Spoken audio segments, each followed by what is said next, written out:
जय नमोस्तु। कथं च नन्द्यानन्दिमं चेन्नन्दशः परमितत्पदविन्दपं नम्योऽसेद्धशुभा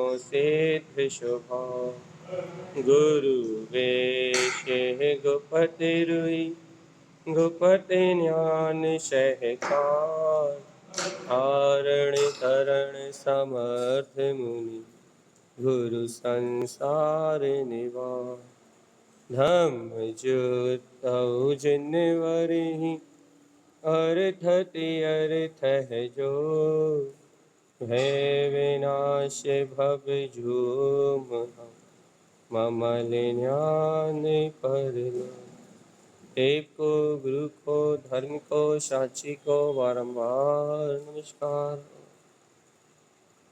श्री तारण तारण शापाचार्य गणराज जी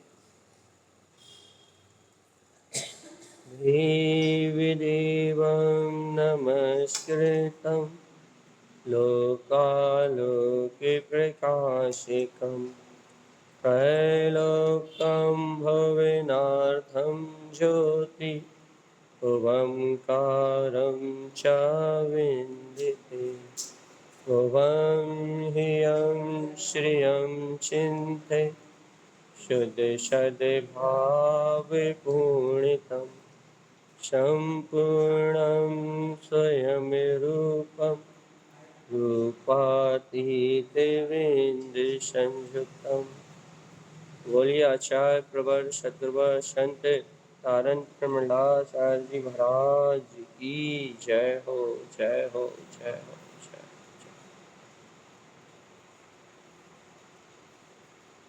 अंतश्चरण ॐ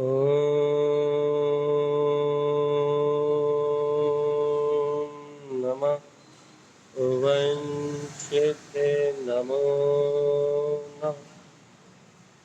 परमाराध्य मार्जन पाणी सद्गुरुवर तारण स्वामी और सर्वज्ञ जनेन परमात्मा की अमृत में ज्ञान रथा यह श्री तारण तारण शापाचार्य गणराज जी, जहाँ आचार्य श्रीमज्जन तारण स्वामी सम्यक्त में चरण करने की प्रेरणा दे रहे हैं, सम्यक्त का मार्ग बता रहे हैं भैया। और अपन इस ग्रंथ का वांचन वहाँ तक कर रहे हैं जहाँ तक सम्यक्त की आवृत्ति सम्यक दृष्टि की चर्चा है। जैसे ही वृत्ति श्रावक की चर्चा आएगी वैसे अपन 24 थाना जी में पहुँच जाएंगे। चलिए, गाथा नंबर अपन ने गाथा नंबर 234 तक वांचन कर लिया था। आचार्य तारण स्वामी कह रहे थे कि जो जीव 231 तक वांचन कर लिया था।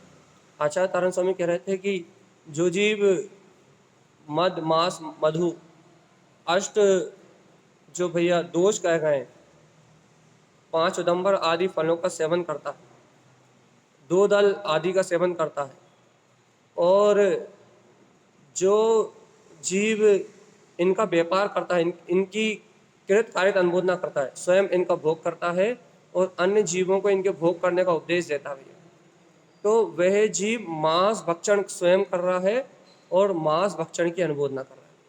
बस गाथा नंबर 231 में सार रूप ये कह दिया था, यदि किसी वस्तु का स्वाद विचलित हो गया, कोई वस्तु का स्वाद यदि विचलित हो गया है और यदि आप उसे भुक्त मतलब आप उसे ग्रहण कर रहे हो, तो आप मांस को ग्रहण कर रहे हो भैया। और जिसके परिणाम इस प्रकार से 2 इंद्रिय 3 इंद्रिय 4 इंद्रिय आदि जीवों की हिंसा करने के हैं, वह जीव सम्यक दृष्टि नहीं हो सकता। क्यों नहीं हो सकता भैया? जिस जीव के 2 इंद्रिय 3 इंद्रिय 4 इंद्रिय आदि इन जीवों के घात के परिणाम हैं, वह जीव सम्यक दृष्टि क्यों नहीं हो सकता भैया? बता। गाथा नंबर 232 से चबांचन ले रहे हैं, बताओ जी, बोलो। यदि जिस जीव को 2 इंद्रिय 3 इंद्रिय 4 इंद्रिय आदि जीवों के प्रति हिंसा करने के भाव है, जैसे बड़ी अचार पापड़ 2 दल आदि ये ग्रहण करने के भाव हैं, तो उस जीव को सम्यक दर्शन की प्राप्ति क्यों नहीं हो सकती? अर्थात वर्तमान में उसके परिणाम सम्यक क्यों नहीं कहलाएंगे? कारण जवाब सही है। देखो विस्तार से अच्छे सुने इस बात को। यदि कोई जीव दो इंद्रिय आदि जीव, देखो आप जीवों की दो दो भेद क्यों करेगा, ये देखो पहले ये सुनो। एक जीव के दो भेद करेगा भैया, एक त्रस और एक इंद्रिय जीव। तो एक इंद्रिय जीवों में निगोदीय जीव तो अलग है, निगोदीय जीव तो अलग है, मतलब निगोदीय जीव अलग है भैया, अर्थात उन निगोदीय जीव से तो तीनों लोग ससठस भरे भैया। लेकिन एक इंद्रिय जो जीव है भैया, स्थावर काय का जीव, जिसमें वनस्पति काय का जीव जो है, जल काय का जो जीव है, वायु काय के जो जीव है, इन एक इंद्रिय जीवों से जीव का आहार निर्धारित होता है। अपन क्या कर रहे हैं, अपन जो वनस्पति आदि जो भी ग्रहण कर रहे हैं वो सब एक इंद्रिय का कलेवर है, अर्थात एक इंद्रिय जीव का शरीर है। अपन मकान बनाए, दुकान बनाए, हीरे मोती की अंगूठी पहने, वस्त्र बनाए, अपन ने जीवन शैली में जो भी वस्तुएं उपयोग हो रही हैं वो सब एक इंद्रिय जीव का शरीर है। तो वर्तमान में जीव को जीवन यापन करने के लिए एक इंद्रिय के भैया एक इंद्रिय की आवश्यकता तो है। एक इंद्रिय जीव की जो बोलते हैं, जो व्यवहार में जो एक इंद्रिय जीव हैं, उनके आश्रय से जीव का भरण पोषण तो वर्तमान में हो रहा भी, लेकिन जीवात्मा वो एक इंद्रिय, तो एक इंद्रिय स्थावर काय जीव है, उन जीवों की बात अलग है भैया। वो तो स्थावर कौन भैया, अपन स्थावर किसे कहते हैं भैया, जिन जीवों को अपने स्थान पर रह के अपने निश्चित दुख भोगना ही है। लेकिन भगवान आत्मा यदि दो इंद्रिय, तारण स्वामी या आचार्य सभी आचार्यों ने कहा भैया, यदि प्रमाद बस आप यदि दो इंद्रिय आदि जीवों को घात करते हो, अब एक इंद्रिय का आहार आदि के लिए उपयोग तो अनिवार्य है ही भैया, इस जीव को अपने भरण पोषण के लिए इनकी आवश्यकता तो है ही, इनके अधीन तो इसका जीवन है ही, वही प्रासुक करके इनकी संभाल करके छह काय के जीवों की रक्षा के भाव से। लेकिन यदि दो इंद्रिय आदि का घात हो रहा है, त्रस जीवों का घात हो रहा है, दो इंद्रिय आदि की प्रार्थना हो रही है, आप अमर्यादित आटा, अमर्यादित पानी, अमर्यादित अचार, बड़ी पापड़, दो दल विदल, आप यदि अमर्यादित वस्तुओं का उपयोग कर रहे हो तो उसमें नियम से दो इंद्रिय तीन इंद्रिय जीवों का घात हो रहा है। वो सुनो भगवान जी, एक इंद्रिय के लिए तो आपको छूट थी, लेकिन यदि दो इंद्रिय आदि का छूट थी, मतलब अनिवार्य था, उससे ही जीव का भरण पोषण था। लेकिन दो इंद्रिय आदि का यदि आप घात हो रहा है आपके निमित्त से, तो आप मांस भक्षण कर रहे हो। अपन कहते हैं ना कि हम तो जैनी हैं, हम मद मांस मधु का त्याग कर चुके हैं भैया, हम किसी दुकान से खरीद के मांस नहीं लाते, या हम किसी संगी पंचेंद्रिय जीव को घर में लाके काट के मार के बना के नहीं खाते भैया। अब हमारी भाषा थोड़ी कड़वी है, आप कहोगे भैया आपको ऐसे शब्द बोलने नहीं चाहिए, लेकिन कुछ और अभिप्राय से कह रहे हैं। हम किसी जीव को लाते नहीं है, मारते नहीं है, किसी दुकान से मांस खरीद के नहीं लाते और उसका भक्षण नहीं करते भैया, ऐसा अपन कहते हैं ना। लेकिन जीवात्मा सावधान, जो घर में अमर्यादित वस्तुएं अपन ग्रहण कर रहे हैं वो सब भी मांस है। इतना विवेक किसको है बता।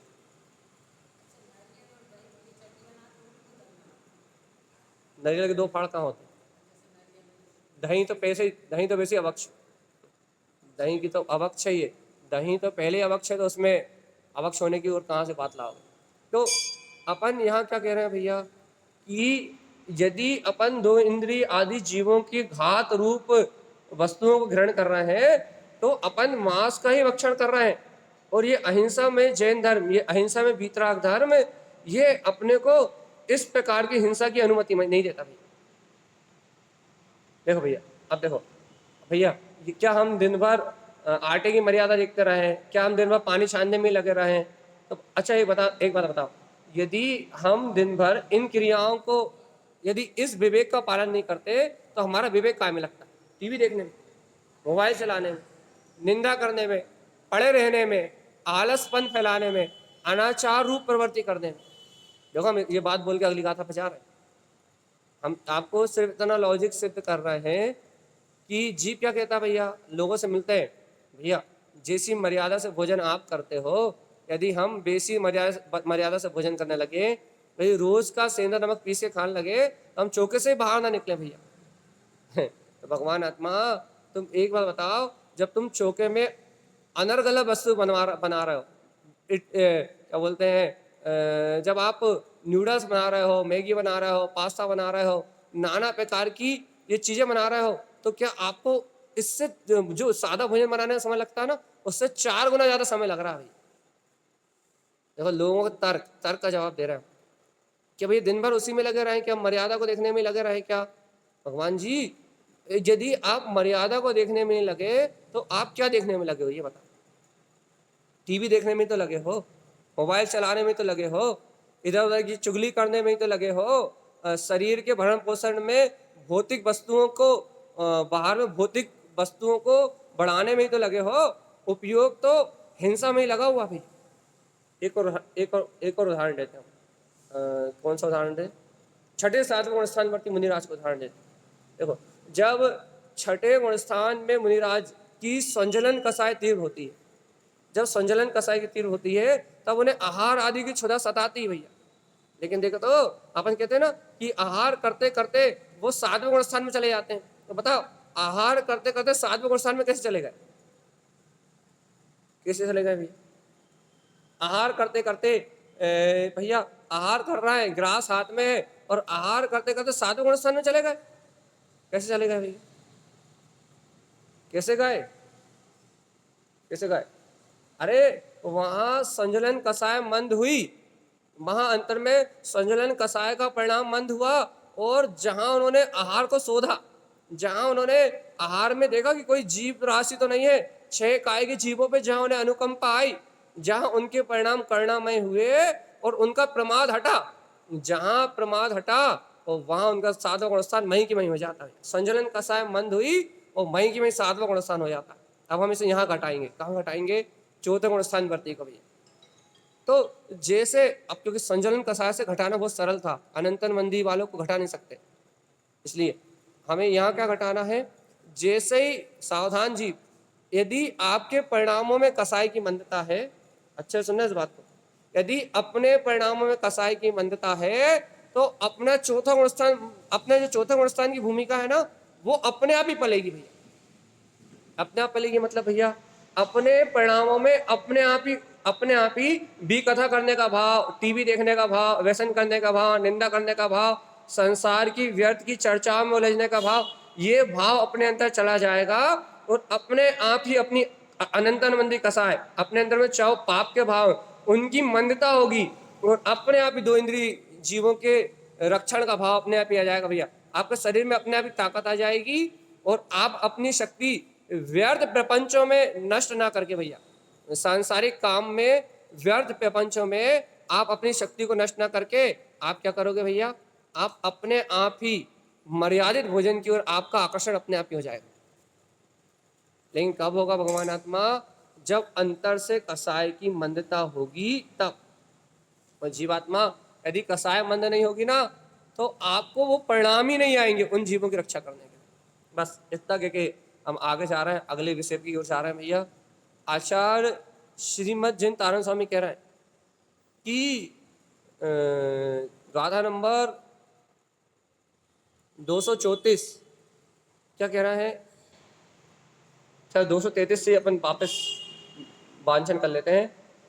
232 मधुरम मधुरस चेव। भैया देखो, मधुरम मतलब शहद, और अपन तो इतना जानते हैं भैया, 1 बूंद शहद में कितने गांव जलाने का दोष रखता है?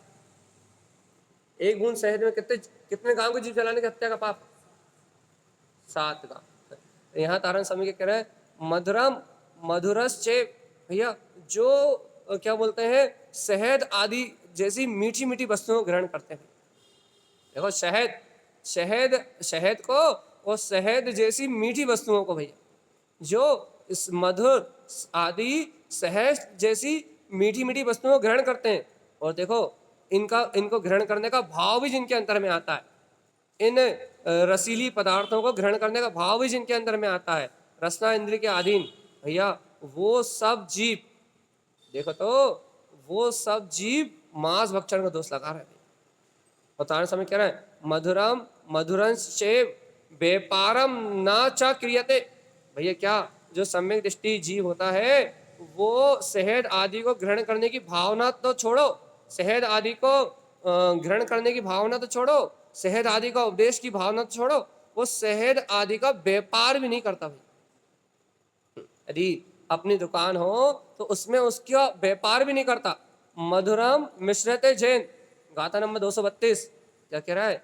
इनका व्यापार भी नहीं करता, और जिन वस्तुओं में शहद आदि का मिला हो, जैसे अपन दवाइयों पढ़ते हैं ना नीचे कंटेंट, इसमें शहद मिला है, या फिर जो लोग बाजार की वस्तुएं खाते हैं, बाजार की वस्तुएं सभी अभक्ष हैं भैया, लेकिन जिन चीज़ों में शहद मिलता है उन उन चीज़ों को, शहद मिले पदार्थों का क्या कह रहे हैं? मधुरम मिश्रत जैन, जिसमें शहद आदि का मिश्रण पाया जाए उन पदार्थों को ग्रहण भी नहीं करते भैया। और देखो तारण स्वामी कह रहा है, क्या कह रहा है? जो इतने मीठे और रसीले पदार्थ होते हैं ना, दी मुहूर्त सम्मूर्छनम, उनमें दो अंतर मुहूर्त में, दी मुहूर्त दो अंतर मुहूर्त में वो क्या होती है भैया? लगभग 1.25 घंटे में असंख्यात दो इंद्रिय आदि जीवों की उत्पत्ति हो जाती है। इसलिए आत्मार्थी सम्यक दृष्टि जीव इन पदार्थों को ग्रहण नहीं करता। और देखो आगे क्या कह रहे हैं? सम्मूर्छनम जथा जानन्ते। देखो भैया एक बार बताओ कि आप 2 इंद्रिय 3 इंद्रिय 4 इंद्रिय आदि जिन जीवों का सम्मूर्छन जन्म होता है, कि आप इन्हें जानते हो कि नहीं जानते? आप इन्हें अपने समान जीवात्मा मानते हो कि नहीं मानते? पहले ये बताओ। 2 इंद्रिय 3 इंद्रिय 4 इंद्रिय आदि त्रस काय में जिन जीवों का सम्मूर्छन जीवों का जन्म होता है, आप इन्हें अपने समान भगवान आत्मा मानते हो कि नहीं मानते? अपने समान चैतन्य में आत्मा मानते हो कि नहीं मानते? देखो जो अज्ञानी जीव है ना, मिथ्या दृष्टि जीव है ना भैया, वो इन्हें चलता फिरता हुआ देखते हुए भी क्या मानता है? ये तो कीड़े मकोड़े हैं, इन्हें मार दो, ये तो जीव है भैया। अब दिख थोड़े रहा है, अब भैया आटा 15 दिन पुराना हो गया भैया, उसमें जीव दिख थोड़े रहा है। अब दिख नहीं रहा है तो है कहाँ? अब जब है ही नहीं तो खा लो भैया, क्या दिक्कत? तो इसे कहते हैं जिनेंद्र भगवान की वाणी की अवहेलना करना, आचार्यों की वाणी की अवहेलना करना। कैसे अवहेलना करना भैया? अब जीव दिख तो है नहीं रहा भैया। अब देखो पानी पी रहा है भैया, पानी बिना छना पी रहा है भैया, पानी में जीव दिख रहा है क्या? नहीं दिख रहा है, तो भैया क्या दिक्कत है? जब दिख ही नहीं रहा है तो पी जाओ ना, क्या दिक्कत? क्या हो रहा है इससे? हाँ, जिनेंद्र भगवान के वचनों की विराधना दिख नहीं रहा है तो हम मानते नहीं है कि इसमें जीव होंगे। भैया आंखों से दिख नहीं रहा है कि भैया इनमें जीवों की उत्पत्ति हो गई, लेकिन बड़ी आचार पापड़ के ना सूखे हुए दिख रहा है, इनमें दिख ही नहीं रहा कि भैया जीवों की उत्पत्ति हो गई। अब भैया जीवों की उत्पत्ति हो गई, दिख ही नहीं रहा, तो क्या करें भैया? अब आंखों से नहीं दिख रहा तो हम मानते ही नहीं कि यहाँ जीव है भैया। और एक इंद्रिय स्थावर को तो अपने जीव कभी माने ही नहीं, पृथ्वी को, जल को, वनस्पति को, इनको तो अपने बिना देखे, इनके ऊपर दया, बिना अनुकंपा का भाव करे, अपन ने इन्हें तो जीव माने ही नहीं। लेकिन भैया जो 2 इंद्रिय 3 इंद्रिय आदि जीव जो आंखों से नहीं दिख रहा है, उन्हें भी अपन ने जीव स्वीकार नहीं किया भैया। और जीवात्मा उन्हें जीव न स्वीकार करने के कारण से हमें उनके ऊपर अनुकंपा का भाव नहीं आ रहा। और तारण स्वामी कह रहे हैं भैया, यदि सम्मूर्छनम जथा जानन्ते, जीव क्या करता है कि इन जीवों को सम्मूर्छन जानता है। शंख पुष्पादि पात्रयम, भैया सुनो सुनो क्या कह रहा है? ये साग सब्जी फूल पत्ते आदि वाली जितनी भी सब्जी है ना भैया, ये सब इन सम्मूर्छन जीव से भरी पूरी है भैया। तिक्तंते नाचा भुक्तम चा, क्या करता है ज्ञानी जीव? इनका अपने अंतर से ही त्याग कर देता है। नाचा भुक्तम चा, इनको ग्रहण करने का भाव भी नहीं करता। दोषम मांस उच्चते, और सुनो भैया क्यों नहीं करता? क्योंकि इन वनस्पति, इन साग सब्जी, इन हरी वस्तुओं को ग्रहण करने से मांस दोष का दोष लगता है भैया। आगे तारण समझ रहे, कंदम बीजम जथा नेयम, क्या कह रहे हैं भैया? देखो कंदमूल, बीज, अनाज और इस प्रकार के अनेक वस्तुएं हैं जिनमें सम्मूर्छन, क्या कह रहे हैं? क्या कह रहे हैं? आगे पढ़ो, सम्मूर्छनम विकलातस्था, क्या कह रहे हैं भैया? इससे क्या होता है? क्या कह रहा है? जिनमें सम्मूर्छन और दीदल जैसी वस्तुएं आती हैं, जिन वस्तुओं में सम्मूर्छन जीवों की उत्पत्ति और दही के साथ परम पुड़ी आदि खाना, 2 दल वाली वस्तुओं को दही आदि के साथ, वो दही तो अवक्ष है, दूध आदि के साथ ग्रहण करना भैया, छाछ आदि के साथ ग्रहण करना, तो क्या कह रहा है? सम्मूर्छन आदि जीवों की उत्पत्ति में जो वस्तुएं निमित्त हैं, द्विदल आदि जो वस्तुएं भैया, व्यापारे नाचा भुक्तम चा, यानी क्या करता भैया? ना इनका व्यापार करता है और न इन्हें ग्रहण करने की कभी भावना करता है। मूल गुणम प्रतिपालय, वो जीव निर्दोष अष्ट मूल गुणों का पालन करने वाला सम्यक दृष्टि सहभाग कहलाता भी। तो भैया यदि हम इनका व्यापार कर रहे हैं, तो यदि हम अमर्यादित वस्तुओं को ग्रहण कर रहे हैं, तो यदि हम अपने जीवन में भैया इन जीवों के प्रति बिना अनुकंपा के अनुचित अनर्गल व्यवहार कर रहे हैं, तो दिन रात इंद्रिय विषय भोगों में भौतिकता की चकाचौंध में व्यसनों में यदि हम डूबे हुए हैं और हमें इन मर्यादाओं का बोध भी नहीं है, तो भगवान आत्मा अपना जीव सम्यक से विहीन है, ये समझना भैया।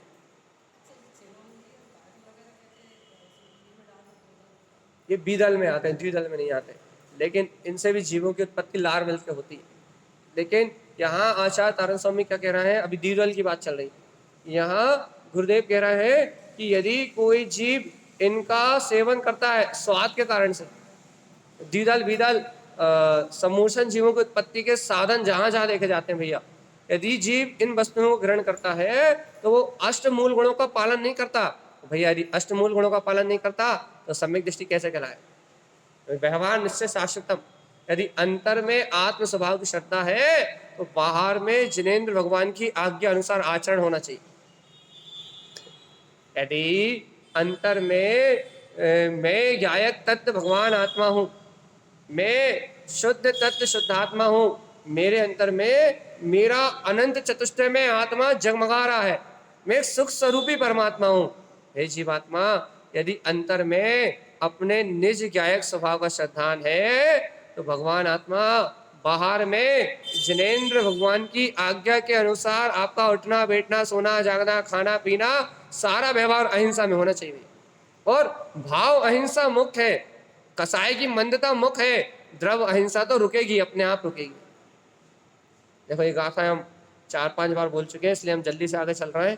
गाथा नंबर 235, जो जीव अष्ट गुण मूल गुणों का पालन करते शुद्ध भाव से, उनके लिए ध्यान रखना भैया। जो भव्य आत्मा निर्दोष रूप से निर्दोष रूप से निरतिचार रूप से अष्ट मूल गुणों का पालन करते हैं जो जीव, उनकी गाथा क्या? दर्शन ज्ञान चरित्रम। भैया वो क्या करते हैं? सम्यक दर्शन, सम्यक ज्ञान, सम्यक चारित्र, इन तीनों की साधना करने के लिए क्या करते हैं? सार्धम शुद्धात्मा गुणम। वो जानते हैं कि सम्यक दर्शन, सम्यक ज्ञान और सम्यक चारित्र तो मेरे शुद्ध आत्मा के ही गुण है। मैं आत्मा शुद्ध आत्मा रत्नात्रय से परिपूर्ण हूं।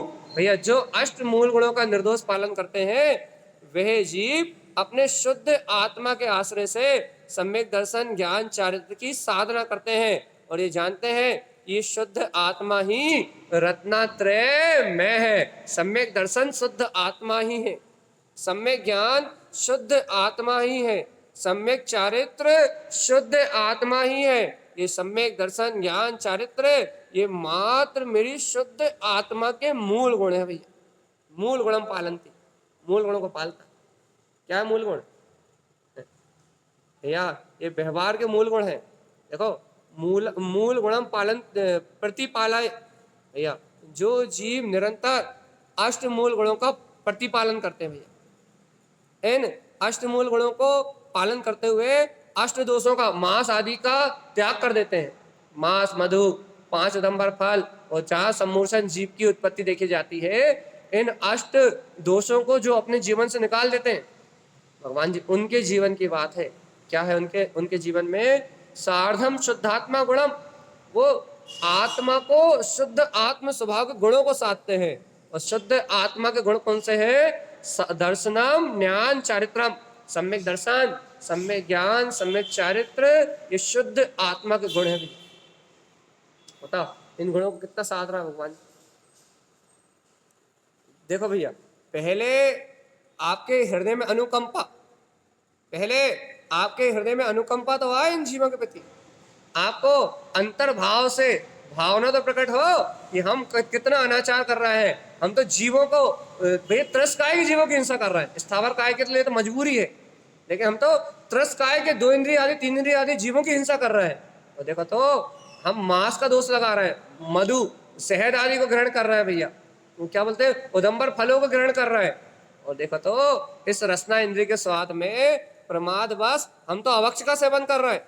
और देखो अवक्ष का सेवन करते करते हमें अपने सम्यक की सुरक्षा की भावना भी नहीं आ रही। और भैया जो मूल गुणों का निर्दोष पालन कर रहा है उनके लिए तारण स्वामी का उपदेश, सार्धम शुद्धात्मा गुणम, वो भव्य आत्मा शुद्ध आत्मा के गुणों को साधता है। ये शुद्ध आत्मा गुण कौन से हैं? उन्हें कहते हैं सम्यक दर्शन, सम्यक ज्ञान और सम्यक चारित्र। ये शुद्ध आत्मा के गुण है भैया।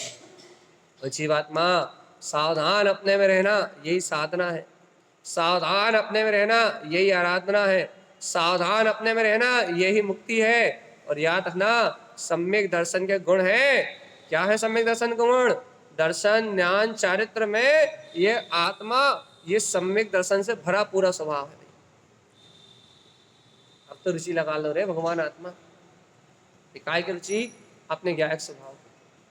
अब तो अनुभूति का मार्ग बना लो, अपने अंतर में, अपनी अंतर आत्मा में झांक के देख लो कि एक जीवात्मा, एक जीवात्मा, एक जीवात्मा, शुद्ध आत्मा के गुण हैं, गुण सम्यक दर्शन ज्ञान चारित्र। ये आत्मा आत्मा चिल्लाने के लिए नहीं है, ये आत्मा आत्मा आत्मगुणों को प्रकट करने के लिए है। आपको बात समझ में आ रही है? मैं आत्मा हूं, मैं शुद्ध आत्मा हूं, शरीर आदि से भिन्न हूं, मैं करने वाला नहीं हूं, मैं धरने वाला नहीं हूं, मैं बनाने वाला नहीं हूं, मैं रखने वाला नहीं हूं। ये संसार परिभ्रमण मेरा नहीं है, इस संसार से मेरा कुछ लेना देना नहीं है। ये बात गाना गाने के लिए नहीं है कि तुम गाना गा रहे हो। कौन सा गाना गा रहे हो कि मैं आत्मा हूं, मैं शुद्ध आत्मा हूं, शरीर आदि से भिन्न। ये गाना गाने के लिए नहीं, ये बात भैया, ये गाना गाने के लिए नहीं तो काय के लिए भैया ये बात? ए भव्य आत्मा सुनो रे, ये गाना मत गाओ। यदि तुम शुद्ध आत्मा हो तो शुद्ध आत्मा के गुणों की साधना करो। और शुद्ध आत्मा गुण है सम्यक दर्शन, सम्यक ज्ञान और सम्यक चारित्र। इस देह आदि से भिन्न जो निर्विकल्प आत्म स्वभाव है उसका अनुभव करना सम्यक दर्शन। उस अनुभव को निरंतर अपने ज्ञान में बार बार वेदन करते रहना सम्यक ज्ञान, और उस वेदन में स्थिरता का भाव सम्यक चारित्र। भगवान जी इन तीन रत्नों को अपने अंतर में उत्पन्न करो, उत्पन्न करो, उत्पन्न करो। शुद्ध आत्मा के गुण, या आत्मा के अपने अंतर में विद्यमान अपने चैतन्य में स्वभाव के गुण भैया, इन्हें उत्पन्न करो। बताया समय क्या कह रहा है? जो ज्ञानी होता है ना वो क्या करता है? तत्व नित्य प्रकाशन भैया, काय का प्रकाश करता है भैया? जो आत्म यानी श्रावक होता है, जो शुद्ध तत्व का श्रद्धान करता है, जो रत्नत्रय की आराधना करता है, आत्म गुणों को प्रकट करना चाहता है, वह भव्य आत्मा जिनकी दृष्टि में अपना त्रिकालिक स्वभाव शुद्ध आत्म तत्व है, उसकी बात। इससे वो क्या करता है भैया? तत्व नित्य प्रकाशे, अपने आत्मा के अनुभव में हमेशा रहता भैया, उसे हर पल प्रतीति बनी रहती है। नित्य तत्व का प्रकाश कह रहे हैं, देखो तत्व नित्य प्रकाशन, वो क्या करता है भैया? हर पल हर समय अपने आत्मा की प्रतीति में मस्त रहता भैया। कैसे, कैसी प्रतीति? अरे देखो तो, मैं आत्मा, शुद्ध आत्मा, परमात्मा, ज्ञाया ज्ञान स्वभावी भगवान आत्मा, तीन लोक का नाथ हूं। हर पल वो तत्व के, शुद्ध तत्व के प्रकाश में रत रहता है। और भैया इस संसार जन्म मरण से छूट जाता है। हे भाव, हे जीवात्मा, हे भाव, अपने अंतर में अपने तत्व का बोध जगाने का भाव है, अपने अंतर में अपने तत्व की स्मृति जगाने का भाव है, अपने अंतर में अपने ज्ञान मात्र की प्रभुता का बोध करने का भाव है। तत्व नित्य प्रकाश है। काय का प्रकाश करते हो? मिथ्या तत्व का। मिथ्या तत्व क्या है भैया? सात तत्वों के प्रति आश्रद्धान। सात तत्वों के प्रति आश्रद्धान क्या है? यदि आप राग देश के भाव में लग के आश्रय और बंद कर रहे हो तो ये सात तत्वों के प्रति विपरीत श्रद्धान है भैया। और यदि आत्मा की प्रतीति रख के संवर और निजरा के भाव को, एक देश संवर निजरा के भाव को प्रगटा रहे हो, परम उपादेय मोक्ष तत्व को जान के यदि जीव तत्व का श्रद्धान अपने अंदर में रखे हुए हो, अजीब तत्व से भिन्न भेद ज्ञान कर रहे हो, तो भगवान आत्मा ये सात तत्वों का यथार्थ श्रद्धान है। समझ में आई कि नहीं आई? क्या समझ में आई? क्या क्या समझ में आई बोलो? यदि जीवात्मा अपने अंतर से सच्ची श्रद्धान को ग्रहण करके आश्रव भाव का निरोध कर रहे हो, आश्रव भाव का निरोध करके अनंत संसार के बंध से बचे हुए हो, अनंत मंदी कसाय का अभाव कर चुके हो, और भैया एक देश संबर भाव को अर्थात सच्चे श्रद्धान को और निजरा तत्व को प्रगटा लिया तुमने, इनका सम्यक श्रद्धान रखे हुए हो। परम उपादेय मोक्ष मार्ग, मोक्ष मुक्त मेरी आत्मा है, सिद्ध स्वभाव है, यदि वो तुम्हारी दृष्टि में है, और भगवान आत्मा जीव तत्व का सच्चा श्रद्धान करके इस अजीब पुद्गल से, इन सब पुण्य पाप से मेरी चेतना भिन्न है, यदि ऐसा यथार्थ विवेक अंतर में काम कर रहा है तो आपके अंतर में तत्व नित्य प्रकाश है। काय का प्रकाश हो रहा है भैया? आपके हृदय में तत्व का प्रकाश हो रहा है। और यदि भैया ऐसे आत्म स्वरत को भूल के, तत्व की प्रतीति को भूल के, मैं ही करता, मैं ही धरता, संसार में बनाने वाला मैं, मिटाने वाला मैं, चलने वाला मैं, खाने वाला मैं, शरीर आदि के बोध में डूबे हुए हो, आश्रव और बंध के भाव में लगे हुए हो, संबर निजरा को नहीं जानते, अर्थात संबर निजरा को नहीं प्रगटाया, सम्यक दर्शन से जीव और अजीव के भेद को नहीं जाना, और परम उपादेय मोक्ष तत्व को छोड़ के अनंत संसार को बढ़ा रहे हो, तो विपरीत श्रद्धानी हो और निगोद जाने वाले हो। जल्दी स्थावर काय में या निगोद काय में चले जाओगे। आज जिन जीवों को तुम खा रहे हो, कल भैया अन्य जीव तुम्हें खा जाएंगे, और यहाँ कोई किसी को खाता नहीं है, सब अपने अपने पुण्य पाप और अपने परिणामों का फल भोगते हैं। जैसी गतियां आज अन्य जीवों की हैं, उन्हीं गतियों में अपना जीव चला जाएगा, और जहां आज अन्य जीव अज्ञान के कारण जन्म मरण कर रहे हैं, वहीं अनंत काल तक हम भी अज्ञान के कारण जन्म मरण करेंगे। और कब तक करेंगे? अनंत काल तक जन्म मरण होगा, और जिस जन्म मरण का कोई अंत नहीं मिलेगा। बताओ भगवान जी। देखो आनंद स्वामी आगे भी कुछ कह रहा है, सार्धम ज्ञानमयम ध्रुवम। ये क्या करता है? वो साधक क्या करता है?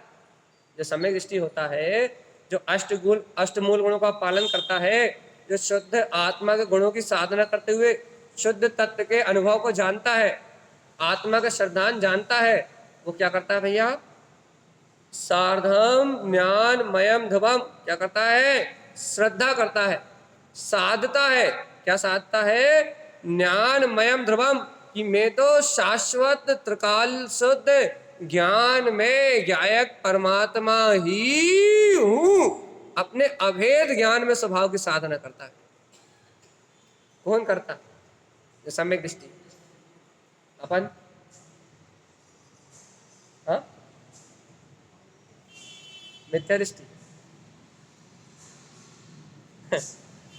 यस, यही तो उलझन हो रही है कि सम्यक दृष्टि जीव करता भैया। अब जो सम्यक दृष्टि हो, ये आचरण उसके लिए भैया। हम तो अपने आप को मिथ्या दृष्टि मानते ही हैं कि हमने पंचम काल में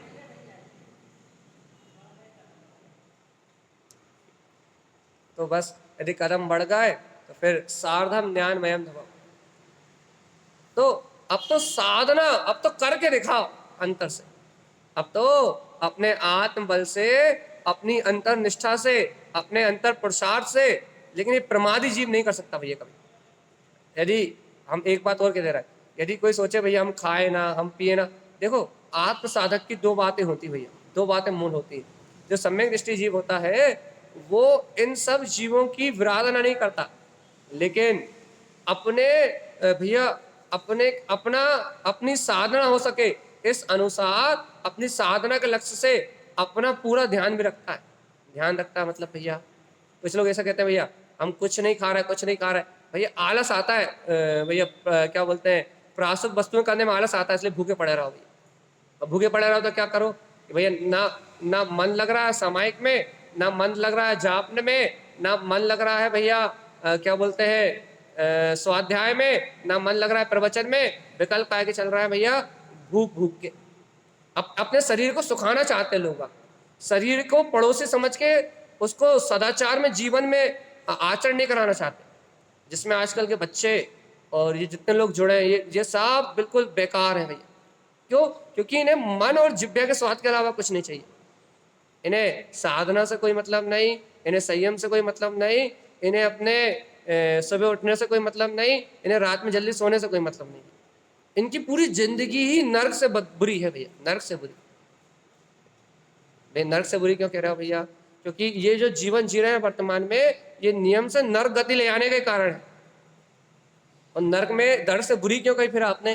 क्योंकि भैया नर्क में तो जीवात्मा पाप कर्म को भोग के वहां से बाहर निकलता है।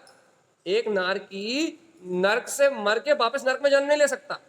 लेकिन देखो तो नर्क से बुरी जिंदगी, कैसे नर्क से बुरी जिंदगी? ये 9 बजे सो के उठेगा, हमें खाना नहीं है, हमेशा खाना है, अपने स्वाद के लिए मरा जाएगा, हमसे खिला नहीं रहा, हम खा नहीं पा रहा है, और ऐसे नाना प्रकार के नाटक करके नरक से बुरी जिंदगी जिएगा। कैसे नरक से बुरी जिंदगी जिएगा भैया? ऐसी बुरी जिंदगी जिएगा कि ये जो नाटक कर रहा है ना यहाँ, तो ये मनुष्य गति में आके नरक जाने की तैयारी कर रहा है। नारक जीव क्या कर रहा है भैया? नारक जीव नरक में जाके अपने पाप कर्म का उदय जान के, अपने पाप कर्मों को भोग के नरक से निकल रहा है। और मनुष्य क्या कर रहा है? यहाँ संगी पंचेंद्रीय पर्याय में जन्म लेने के बाद भी, संगी पंचेंद्रीय पर्याय में आने के बाद भी क्या कर रहा है? अपने अशुभ परिणामों से इन विकार भाव में लग के अपनी मनमानी करके भैया क्या कर रहा है? ये नरक जाने की तैयारी कर रहा है। तो बताओ, नारकी जीव अच्छे कम से कम क्यों अच्छे भैया? वो तो मारकाट कर रहा है, वो तो भयानक वेदना सहन कर रहा है। अरे वो पाप कर्म के उदय को सहन करके वहां से निकल जाएंगे। लेकिन जीवात्मा, तुम तो यहाँ जो वर्तमान में पाप कर रहे हो, इन पाप कर्मों का जो तुम वर्तमान में जो अनाचार में तुम्हारी प्रवृत्ति है, असदाचार में अर्थात मिथ्यात्व में जो तुम्हारा जीवन है, ये तो तुम्हें नरक में ले जाने का कारण बनेगा। अवक्ष आदि को ग्रहण करके जो प्रमादी जो जीवन है भैया, व्यवस्थित जीवन नहीं है, व्यवस्थित जीवन नहीं है। तो ये जो तुम्हारा व्यवस्थित जीवन नहीं है, ये तो निरंतर अशुभ आचरणों का कारण है। सुनो ना, जिनको 9 बजे नींद खुलती है, जिनके जीवन में अशुभ आश्रव दिन रात है, रात में दिन रात का कोई विचार नहीं भैया, वो तो अपने आप ही पाप नरक की ओर अपने आप ही बढ़ना भी, अपने आप ही बढ़ना, अपने आप ही नरक की ओर बढ़ना है। देखो अच्छा, ये बताओ, एक बात बताओ, नारकी ज्यादा समझदार है अपन है? नारकी ज्यादा समझदार है अपन? नारकी ज्यादा समझदार लग रहा है, क्योंकि वो तो महापाप कर्म का भोग करने गया है, पाप बांधने नहीं गया। लेकिन भगवान आत्मा, आश्रम वहां भी होता पाप आश्रम, लेकिन अगली गति उसकी नरक नहीं हो सकती। लेकिन भगवान जी, मुझे तो नार की ज्यादा समझदार लग रहा है, लेकिन अपन तो नार की से ही बदतर लग रहा है। क्यों लग रहा है भैया? वो निकल रहा है और अपन वहां जा रहे हैं। कर लो भेद विज्ञान भगवान जी। और तारण स्वामी कह रहा है, दर्शन ज्ञान चरित्रम, ये आत्मा सम्यक दर्शन ज्ञान चारित्र में है, सार्धम शुद्धात्मा गुणम। और इतना सटीक सिद्धांत दे रहे हैं कि भैया ये सम्यक दर्शन ज्ञान चारित्र ये शुद्ध आत्मा के गुण है, और आवृत्ति सम्यक दृष्टि सार्धम, इनकी साधना करता भी है, साधता है। जो आवृत सम्यक दृष्टि है, वो सम्यक दर्शन ज्ञान चारित्र को अपनी आत्मा का गुण मान के, अपने गुण मान के भैया इन रत्नात्रय की साधना करता है। और तत्व नित्य प्रकाशन भैया, उसके अंतर में मैं शुद्ध तत्व शुद्धात्मा हूं, ये सत्य उसकी प्रतीति में, उसके ज्ञान में हमेशा प्रकाशित रहता है। प्रकाशित रहता है मतलब अपने आत्मा के श्रद्धान को एक समय भी अपने ज्ञान के सामने से ओझल नहीं होने देता। ओझल नहीं होने देता मतलब सरल भाषा में, इस शरीर आदि राग आदि विकारी परिणामों से मैं ज्ञायक आत्मा भिन्न हूं, ऐसे भेद ज्ञान कहो या ऐसे आत्मा की प्रतीति कहो, उसके ज्ञान में ऐसा वस्तु का स्वभाव हर पल बरतता रहता है। इसलिए तत्व नित्य प्रकाशन, उसकी दृष्टि में तत्व हमेशा प्रकाशित रहता है, इसलिए सम्यक दृष्टि। ऐसा थोड़ी ना है कि यहाँ बैठ के आपने प्रवचन सुन लिया तो आप सम्यक दृष्टि हो गए, ये तो मायाचारी है। यहाँ बैठ के प्रवचन सुन लिए, यहाँ बैठ के आपने शास्त्र पढ़ लिया तो सम्यक दृष्टि होगा, ऐसा नहीं। फिर आप कहीं भी हो, किसी भी स्थान पे हो, कहीं भी हो, आपको आपकी दृष्टि में तत्व हर पल होना चाहिए भैया। क्योंकि 7 तत्व का श्रद्धानी, या ऐसा कहो 27 तत्वों के स्वरूप को जानने वाला हमेशा तत्वों के वस्तु के स्वभाव को विचारता है, इसलिए सम्यक दृष्टि। और यदि भैया उसके हृदय से सम्यक तत्व का विचार छूट जाए, मान लो अपन घर में गए और हम रोटी बना रहे हैं भैया, और हमें ये बोलना है कि हम आकर्ता हैं, तो आप सम्यक तत्व से हट गए, और आप सम्यक तत्व से हट गए, आप राग आदि में लिप्त हुए, तो आपका ज्ञान हुआ मलिन, आपके ज्ञान पे आया आवरण, आपने सम्यक ज्ञान की विराधना, और तत्काल अज्ञान रूप परिणमन होने लगेगा भैया। जहां आप रोटी बनाने के कर्ता बने, बस जहां आप कर्ता बने मां खिलाने के भी कर्ता हो जाओगे, और फिर अच्छा बना तो प्रसन्न भी होगे, बुरा बना तो दुखी भी होगे, किसी ने खाया तो भी तो किसी ने खाया तो भी आकुलता हो जाएगी, और किसी ने नहीं खाया तो भी आकुलता हो जाएगी भैया। यदि आप महाकर्ता बने तो आपकी आकुलता आतत्र श्रद्धान अर्थात मिथ्या श्रद्धान प्रकट हुआ, और भगवान आत्मा तत्व नित्य प्रकाशन यदि आपको ये बोल रहा, अरे ये होने वाला शरीर का परिणाम है, ये भोजन बनाने का परिणाम अपनी योग्यता अनुसार चल रहा है, और मैं ज्ञान मात्र आत्मा तो इससे भिन्न हूं। यदि आपके ज्ञान में ये तत्व का प्रकाश रहा, यदि जिनेन्द्र भगवान की वाणी का प्रकाश यदि श्रद्धान आपके ज्ञान में रहा, तो आप मूर्छित नहीं हो सकते भैया। फिर क्या होगा भैया, ये तत्व का प्रकाश रहा तो क्या होगा, तारण स्वामी कह रहे हैं सार्धम ज्ञानमयम ध्रुवम, वो जीव आत्मा साधना करेगा, श्रद्धान में रखेगा, अपने अंतर प्रतीति में रत रहेगा। काय की प्रतीति, सार्धम ज्ञानमयम ध्रुवम, मैं तो ज्ञान में शाश्वत परमात्मा हूं भैया, अर्थात अखंड ज्ञान में मेरा स्वभाव तो शुद्ध है, शाश्वत है, अविनाशी है, ऐसा उसकी श्रद्धा में रहेगा भैया, ऐसा उसकी प्रतीति में रहेगा, और होने वाला सारा परिणाम मेरी चेतना से भिन्न है। एक वस्तु स्वरूप का विचार और दूसरा भेद ज्ञान, ये दोनों चीज जिस श्रावक के चिंतन में है, अब चिंतन कहना पड़ रहा है, जैसे प्रतीति कहना चाहिए, जिस जीव की प्रतीति में है वो सम्यक दृष्टि है भैया।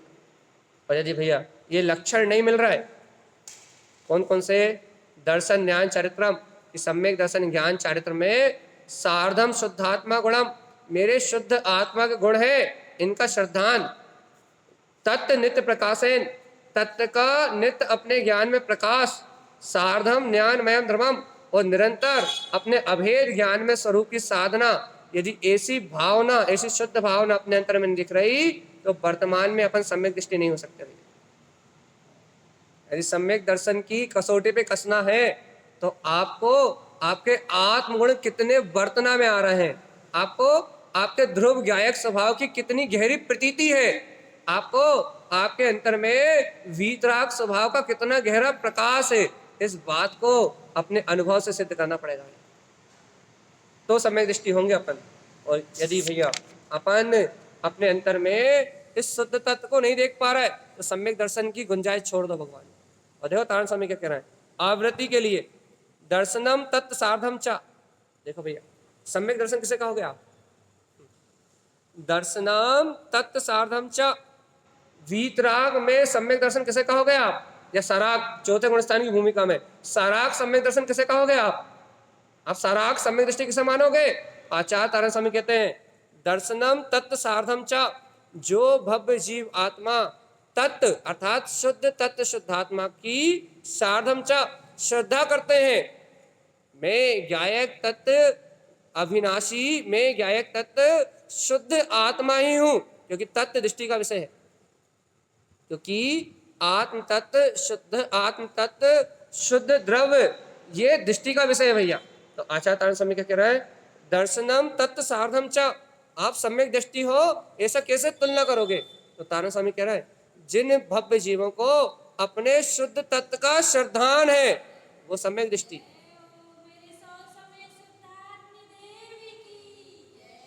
दर्शनम तत्व सार्धम चा ती अर्थ शुद्ध दृष्टितम।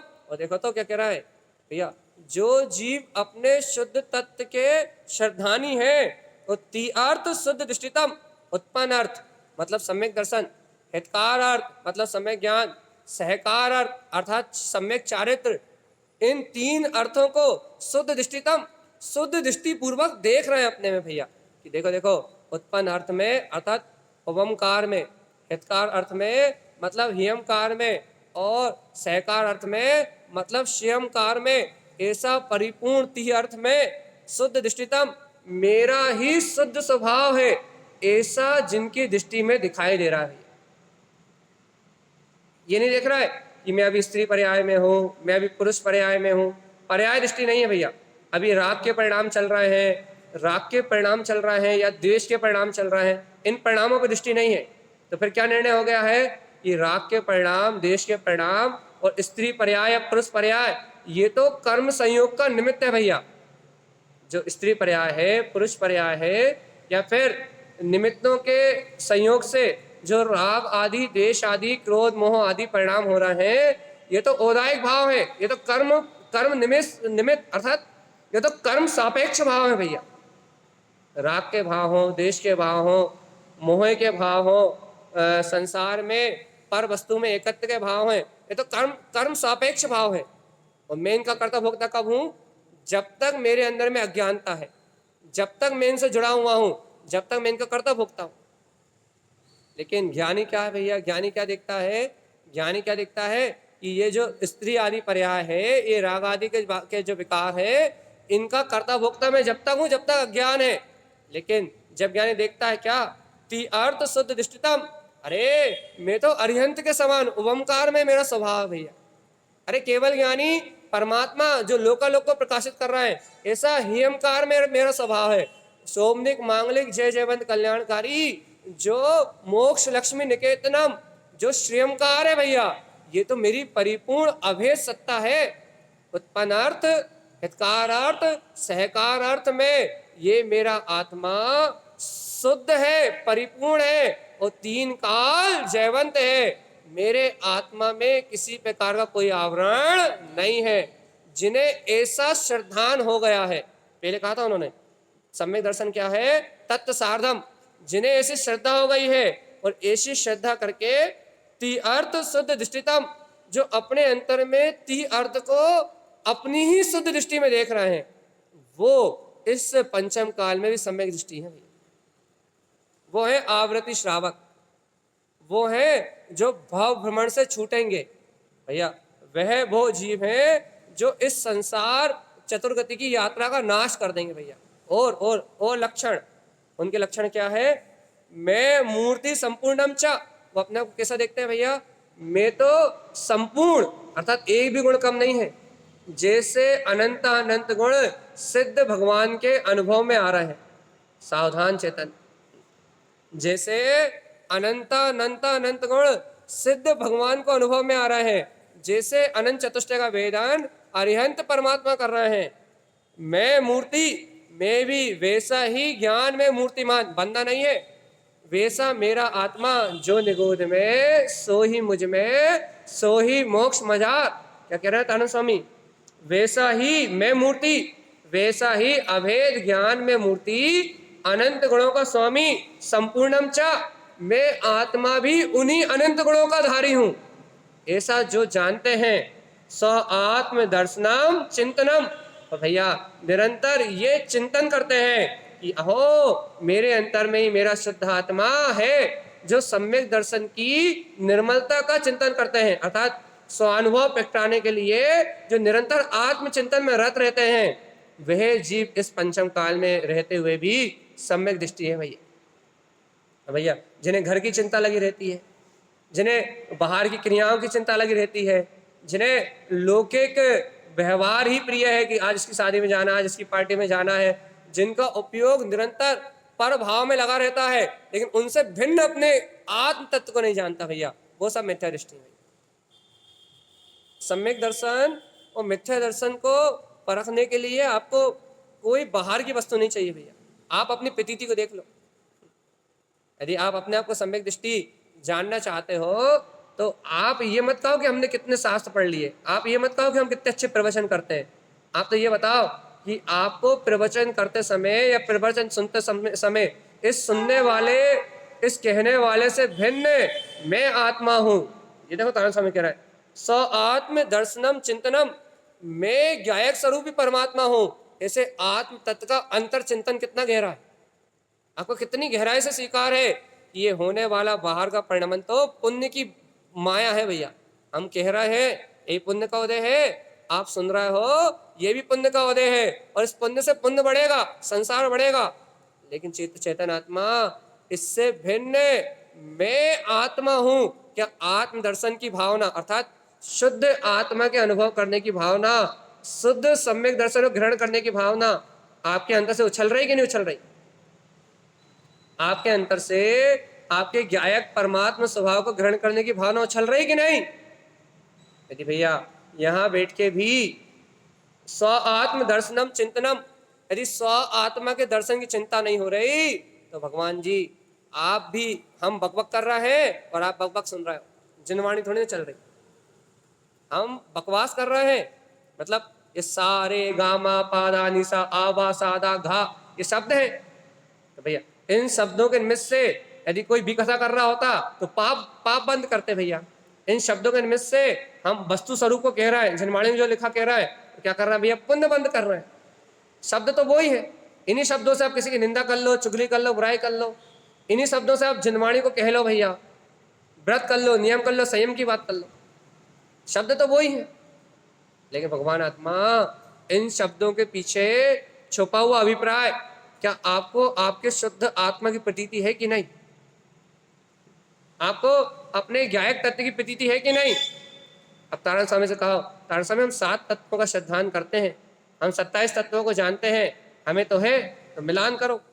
दर्शनम सत्य तत्वानम, गाथा नंबर 237, दर्शनम तत्व सत्य क्या कह रहे हैं भैया? दर्शनम सत्य तत्वानम भैया। देखो सम्यक दर्शन क्या है? 7 तत्वों का यथार्थ श्रद्धान सम्यक दर्शन है भैया। भैया कैसे 7 तत्वों का यथार्थ श्रद्धान? तो अभ्याली हमने बताया था, यदि आप मैं आत्मा इन पर भाव से भिन्न हूं, ऐसे सम्यक दर्शन रूप आत्मचिंतन रूप यदि सम्यक श्रद्धा को उपलब्ध कर चुके तो आपने संवर तत्व को यथार्थ रूप में जान लिया। अब संवर का आपने भाव प्रकट कर लिया तो आप 7 तत्व के यथार्थ श्रद्धा नहीं भैया। क्यों? क्योंकि अनंतानुबंधी कसाय के अभाव से अनंत संसार का आश्रम रुक गया और अपने आप ही कर्मों की निजरा होने लगी भैया। सम्यक आने से संवर तत्व प्रकट हो गया और निजरा तत्व भी प्रकट हो गया। परम उपादेय मोक्ष मार्ग आपकी दृष्टि में दिखाई दे रहा है। तो भगवान जी आप जीव और पुद्गल को अलग अलग जानते हो, तो आप 7 तत्व के यथार्थ श्रद्धानी हो। क्यों? क्योंकि आप आश्रय बंध को है मानते हो भैया। आपकी चेतना अज्ञान परिणाम में रत होके कर्मों का आश्रय बंद नहीं करती, आप उसे है मानते हो, इसलिए आप 7 तत्व के श्रद्धानी हो भैया। आगे कह रहे हैं द्रव्य काय पदार्थ कम, 6 द्रव्य में क्या है भैया? मूल जीव द्रव, द्रव की दृष्टि भैया 6 द्रव अपने अपने में अवस्थित है। एक द्रव दूसरे द्रव का कर्ता धर्ता नहीं है। 6 के 6 द्रव नित्य अपने शुद्ध आत्म प्रदेशों में अवस्थित है भैया। फिर विभाव रूप परिणमन कौन कर रहा है भैया? जो द्रव अपने स्वभाव को नहीं जान रहा है, जीव और पुद्गल बस। देखो भैया धर्म द्रव अपने शुद्ध प्रदेशों में अवस्थित है, उसमें अशुद्धता नहीं होती।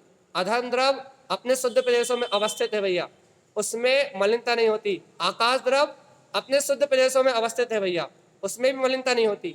और काल द्रव भैया ये रत्नों की राशि की तरह जो कालाणु फैले हुए हैं चारों ओर, ये काल द्रव भी अपने में अवस्थित है, इसमें मलिनता नहीं होती।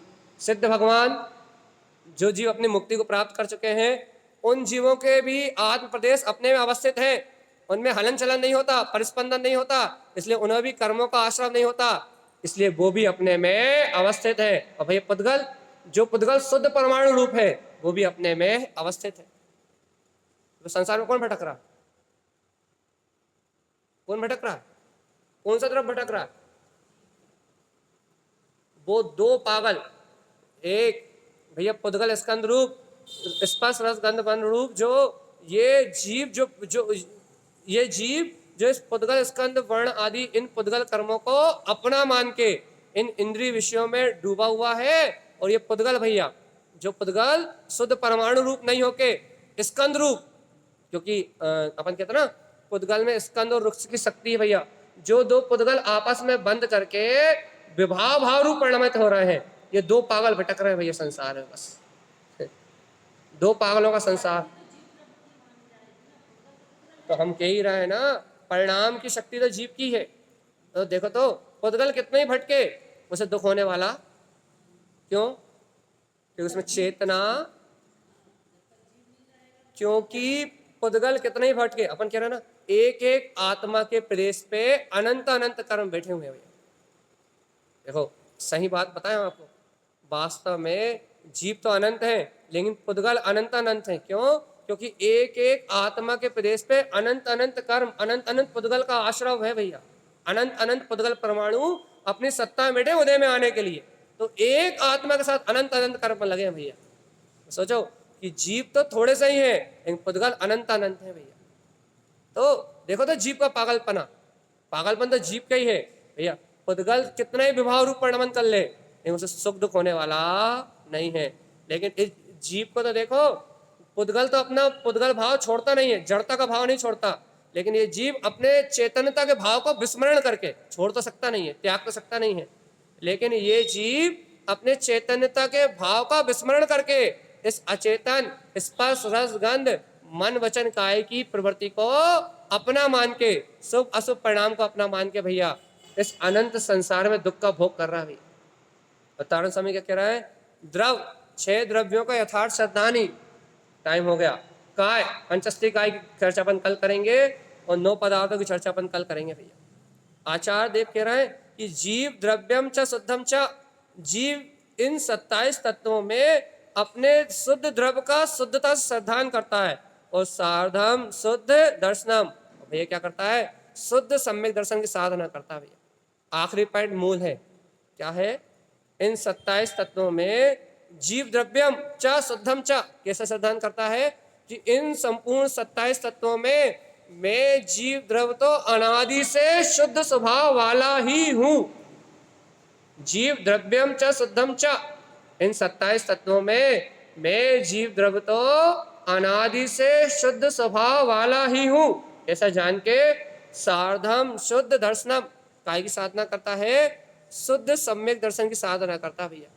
वह जीव अष्ट मूल गुणों का पालन करते हुए व्यवहार से 5 उदंबर मद मास मधु और द्विदल विदल, और जिन जीवों में, जिन अमर्यादित वस्तुओं में अचार बड़ी पापड़ से लेके आटा दाल चावल से लेके अमर्यादित वस्तुओं का जो त्यागी है, अष्टमूल गुणों का जो पालन कर रहा है, मांस आदि का जिसने अपने जीवन से त्याग कर दिया भैया, वह जीव इन 8 मूल गुणों का पालन करते हुए शुद्ध सम्यक दर्शन की साधना करता है। मिला लो भगवान जी। यदि इस पंचम काल में अपने आप को सम्यक दृष्टि देखना चाहते हो, तो गुरुदेव जो लक्षण कह रहे हैं गाथा नंबर 200 से लेकर 236 तक, वो लक्षण आप अपने अंदर में मिला लो। यदि वो लक्षण आपको मिल रहा है तो आज अपन सम्यक्ति, और यदि एक भी नहीं मिल रहा तो अपन भैया आज ही समझ लो कि इस पंचम काल में मिथ्यात्व सहित जन्म तो लिया, लेकिन जीवात्मा यदि मिथ्यात्व सहित मरोगे तो 2 गति हैं। कौन कौन सी? जल्दी बताओ। यदि इस पंचम काल में मिथ्यात्व सहित मरे तो 2 गति कौन कौन सी? मिथ्यात्व और असंयम सहित मरे 2 गति कौन कौन सी? हाँ, नरक और त्रियंच, बस 2 के अलावा कोई तीसरी गति नहीं है। और यदि 2 इंद्रिय 3 इंद्रिय और 1 इंद्रिय पर्याय में चले गए तो हमेशा के लिए छुट्टी। फिर मनुष्य भाव भूल जाओ, फिर संसार में सुख भूल जाओ, और मोक्ष मार्ग भूल जाओ भैया। यदि अभी भी यदि अपना काम बनाना है तो भगवान आत्मा इस देह से भिन्न मैं ज्ञायक तत्व भगवान आत्मा ही हूँ, इस तत्व की प्रगाढ़ श्रद्धा करते हुए दिन रात शरीर से भिन्न भेद ज्ञान का अभ्यास करो, इससे सिद्धि और मुक्ति की प्राप्ति होगी। यही आचार्य परमात्मा का हम समस्त भक्त जीवों के लिए मंगलमय उपदेश है भैया। बोलिए आचार्य प्रवर सदगुरुवर संत तारण करण मंडलाचार्य जी भगवान महावीर स्वामी की अमृतमय शुद्ध जिन देशना की जय हो। जय नमोस्तु। नंदे आनंदे मौ श्रेय नंद सहा